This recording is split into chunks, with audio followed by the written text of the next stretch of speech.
کا دشمن پر تگڑا وار، درجنوں بیلسٹک میزائل اور ڈرونز کی یلغار، اسرائیل کے 14 طبق روشن ہو گئے۔ پولیس ہیڈ کوارٹرز اور سیٹلائٹ کمیونیکیشن سینٹر کو بھی نشانہ بنایا۔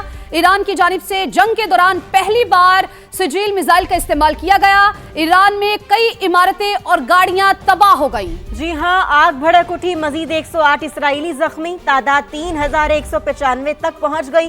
خطے میں امریکی تنصیبات بھی تہران کا ہدف، متحدہ عرب امارات، عراق اور کویت میں امریکی اڈوں پر میزائل اور ڈرونز داغے۔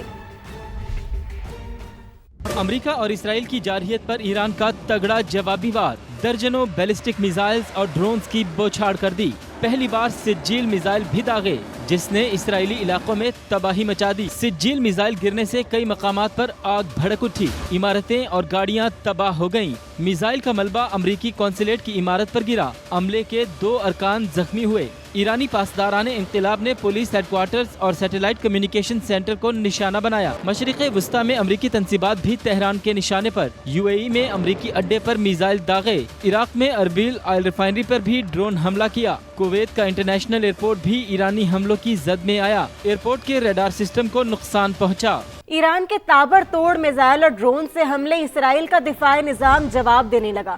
خبر ایجنسی کے مطابق اسرائیل کو میزائل انٹرسیپٹر کی قلت کا سامنا ہے۔ اسرائیل نے امریکہ کو صورتحال سے آگاہ کر دیا۔ برطانیہ نے ہزاروں میزائل انٹرسیپٹر ڈرونز مشرق وسطی بھیجنے کی تیاری شروع کر دی۔ آئے روز جوابی بمباری پر اسرائیلی عوام کا بھی پارا ہائی ہو گیا۔ جنگ کے خلاف شہری سڑکوں پر آ گئے۔ نیتن یاہو سے ایران پر حملے فوری روکنے کا مطالبہ کر دیا۔ خلیجی ممالک ایران کی جانب سے داغے گئے میزائل سے نبرد آزما۔ قطری وزارت دفاع کے مطابق آج 4 بیلسٹک میزائل اور ڈرونز تباہ کر دیے۔ اماراتی وزارت دفاع نے بتایا کہ آج 4 بیلسٹک میزائل اور 6 ڈرونز کو روکا۔ 28 فروری سے اب تک 298 بیلسٹک، 15 کروز میزائل اور 1600 ڈرونز حملوں کو ناکام بنایا۔ سعودی عرب نے 6 بیلسٹک میزائل تباہ کرنے کا دعویٰ کیا۔ بحرین میں ایران کے لیے جاسوسی کے شبے میں 5 افراد کو گرفتار کیا۔ پاسداران انقلاب کا سعودی عرب میں حملوں سے لا تعلقی کا اظہار۔ ایرانی وزیر خارجہ عباس عراقچی نے بھی عرب ممالک میں سویلین اہداف کو نشانہ بنانے کی تردید کر دی۔ مشترکہ تحقیقاتی کمیٹی بنانے کی پیشکش۔ بیان میں کہا، کارروائیوں میں اسرائیل ملوث ہو سکتا ہے۔ حملوں کے لیے امریکی ساختہ ڈرونز کا استعمال خارج از امکان نہیں۔ ایرانی وزیر خارجہ نے دعویٰ کیا کہ خارق جزیرے پر حملہ UAE میں موجود امریکی بیس سے کیا گیا۔ کروز میزائل دبئی کے قریب سے داغے گئے۔ متحدہ عرب امارات نے ایران کے الزامات کی تردید کر دی۔ امارات کے سفارتی مشیر نے واضح کیا کہ ایرانی جزیرے پر حملہ UAE سرزمین سے نہیں کیا گیا۔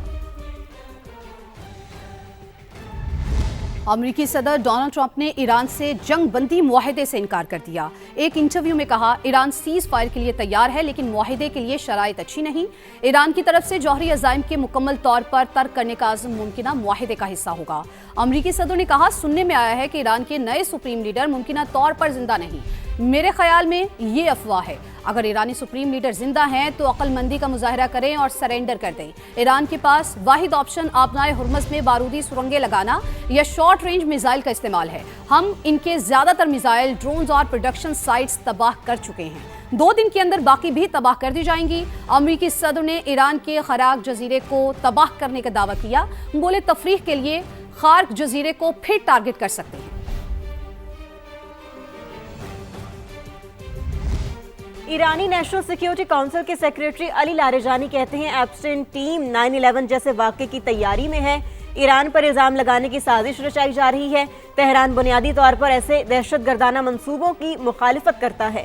علی لاریجانی نے کہا، ایران کی امریکی عوام کے ساتھ کوئی جنگ نہیں ہے۔ ایرانی اسپیکر محمد باقر کالیباف نے سوشل میڈیا بیان میں کہا کہ امریکہ کو 9 بار ایران کو شکست دینے کے دعوے مضحکہ خیز ہیں۔